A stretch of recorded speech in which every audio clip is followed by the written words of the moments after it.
Hello everyone, I'm Bruffy1322 and in this video I'm going to be showing the fastest fully upgraded sports cars around a circuit and the best cars to use for races. For the full story about what I did, check the annotation on the screen or the link in the description for the intro video, but otherwise let's get straight into it. So because we've got 24 cars in this class, I'm going to be skipping through the first 14 until we get to the top 10, and obviously in 24th place, all the way at the bottom, is the Blister Compact with a 1 minute 15.643. A very close lap time there to the Rhapsody in the Compacts class. I'm not sure why it wasn't placed in there. 23rd place, ahead of it by quite a distance, is the Futo with a 1 minute 13.771. We always thought the Futo was the slowest car in the class, but it is a little bit quicker than the Blister, unbelievably, at the fact that these are in the sports cars class and they are around 10 seconds per lap off the pace of the top cars. So in 22nd place we have the Penumbra. Now the Penumbra gets a 1 minute 13.3, so not all that much quicker than the Futo, but it is a lot more stable and a lot easier to drive. In 21st we have the Schwarzer, which the Schwarzer is reasonably difficult to drive. It's not the easiest car in the world, but with a 112.2 it does take a bit of a chunk of lap time out of the Penumbra just before it. In 20th place we have the Buffalo. Now the Buffalo is a pretty bog standard car. It's got 4 doors, but it's not really the quickest in any event. With a 1 minute 10.0 though, it's got quite a big gap over the Schwarzer, and it's not too bad of a car in general. In 19th place we have the Fusillade. Now the Fusillade it feels like it should be a bit quicker than what it is. It's reasonably stable around the corners, but with a 1 minute 9.6 it just doesn't have the overall lap time of some of the other cars in the class. In 18th place, just ahead of it, is the Buffalo S. Obviously just a little bit quicker than the regular Buffalo, but not really by much. A 1 minute 9.441. The spoiler obviously helps it in terms of traction as well, but again off the pace of the top sports cars. In 17th we have the Rapid GT. Now the Rapid GT tends to be very quick in a straight line. It will do really well at building up that speed in a straight line, but even with a spoiler on it, it doesn't have the capabilities in the corners. And that's the same with the next car, the Furora GT. The Furora GT is a reasonably good car as well overall. It doesn't have a spoiler though, and that really hurts it in the corners. With a 1 minute 8.8, it's a little bit quicker than the Rapid GT. It's not too bad in the corners, but it does suffer from not having a spoiler and being the only sports car not to have one. In 15th place we have the electric car, the Chameleon, with a 1 minute 8.7. It's just a little bit quicker than the Furora GT. Again, just lacking that overall power really. So in 14th place we have the Sultan. Now the Sultan at this present moment is the quickest 4-door car in the game. With a 1 minute 7.2 it takes a big chunk of time out of the Chameleon that we've just seen, and it is a very quick car, very good around the corners, especially with its 4-wheel drive system. In 13th place, just ahead of it, is the Coquette. Now the Coquette is another quick car with a 1 minute 7.0, again another good chunk of lap time taken out of the Sultan, and it's reasonably decent around the corners, but it lacks that overall power. Just ahead of the Coquette is the Alfa in 12th place. Now the Alfa is a bit of a surprise in how quick it is, but it just feels like a really nice car to drive. It's really well planted and it's got good power to give it that 1 minute 6.4 lap time. In 11th place we have the Carbonizer, just missing out on the top 10. The Carbonizer is again similar to the Rapid GT, very good in a straight line, but with its 1 minute 6.3, just 1/10 of a second ahead of the Alfa, it does lack the cornering capabilities of the other sports cars, and that's where it suffers. In 10th place, the first car in the top 10 is the Banshee. With a 1 minute 6.2, it's only again another 1/10 of a second quicker than the Carbonizer, but the Banshee really does have some excellent cornering capabilities. It's not too bad in terms of acceleration as well, but it's mainly the fact that once you put that spoiler on it, it does have some great traction and it can do you really well in the corners, very nicely planted as well. It's not on the pace of the top sports cars obviously, but it's very quick overall. So in 9th place is the Comet. Now the Comet is a very difficult car to drive. With a 1 minute 5.8, that's almost exactly the same lap time as what the Adder manages to achieve, and the Comet can be a very quick car if you can get used to it. It does have issues in terms of oversteer. It is very prone to spinning out quite a lot, but as long as you can manage that, the Comet will give you a quick lap time.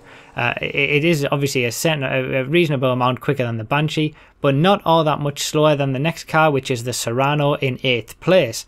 So the Serrano gets a lap time of 1 minute 5.4, obviously only 4/10 of a second quicker than the Comet. Again, a very similar type of car that is more prone to spinning out than some of the others. It does have a tendency to oversteer a little bit, similar to the Comet and similar to our 7th place car as well.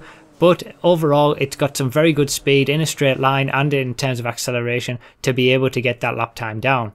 In 7th place, we have the 9F.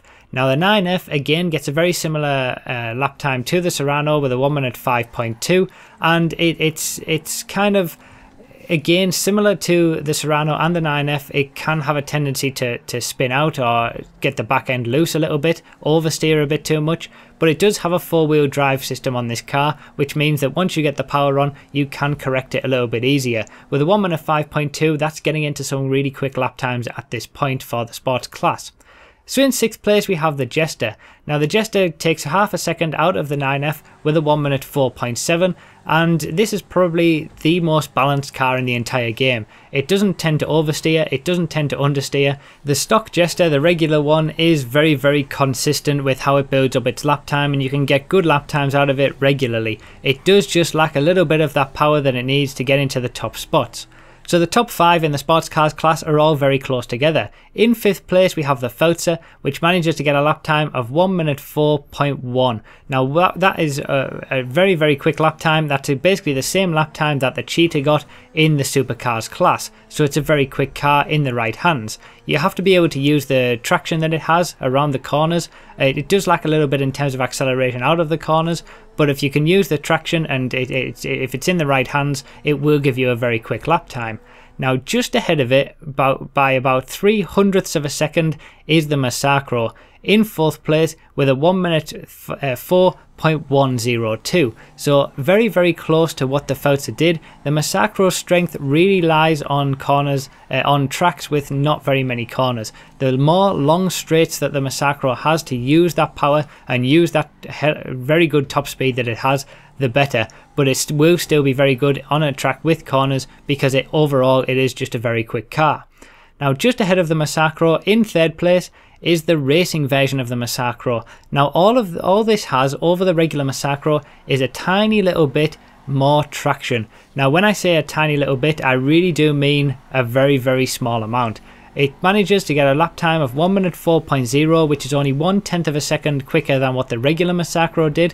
Obviously on a longer track with a lot more wider, longer corners, that will be a little bit more noticeable.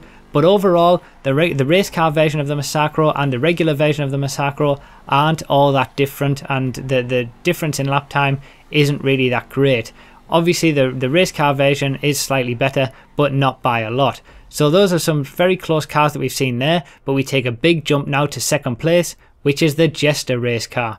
Now the Jester race car, it manages to get a lap time of 1 minute 3.731. So that's just managing to get into that 1 minute 3 barrier that not very many cars actually manage. Obviously a big chunk of lap time, you'd have to say, with 3/10 of a second taken out of the Massacro race car, and the Jester race car is an absolute beast. It's got huge amounts of acceleration, it's got really good traction, it keeps the kind of characteristics that its regular brother has with being very consistent in how it builds up its lap time. It just has all of the acceleration that the regular Jester doesn't have. So the Jester race car version is one of the best cars in the sports cars class for racing, especially with how consistent that it builds up its lap time. However, in 1st place, there's still the undisputed king of the sports cars class is the Elegy with a 1 minute 3.542. However, it isn't quite as comfortable as what it used to be. Obviously with that 1 minute 3.5, it's only 2/10 of a second quicker than the race car version of the Jester. And I would say over a regular long racing distance, unless you are an expert with the Elegy and able to get this lap time out of it, then the Jester race car is probably going to be the better version for you, or even the Massacro race car or the regular version of the Massacro as well. So it very much depends on how you what you prefer in terms of what to use in the sports cars class. As we've seen, the top 5 cars in the sports class are all separated by only 6/10 of a second, so it is very close up in that area. The Elegy though will, with its incredible amount of traction, and its 4-wheel drive system pulling it out of the corners, it will really get you the best lap times that you can get on the majority of tracks as long as there are corners. It does suffer in terms of straight line speed and top speed, and the Jester is the same as well with that. But in terms of any normal regular racing tracks, the Elegy is the quickest sports car in the entire game still, amazingly. So there we go, there we have it. Those are the top sports cars in the entire game, best used for racing. Next up we'll be doing the muscle cars class. If you want to be notified of when these videos go up, you can click that subscribe button, and obviously leave all your comments down below about what you thought about this. Leave a like if you enjoyed, it really does help, and obviously check the description for a lot more information as well. Thanks a lot for watching everyone, I really do appreciate your support as always, and I'll see you next time.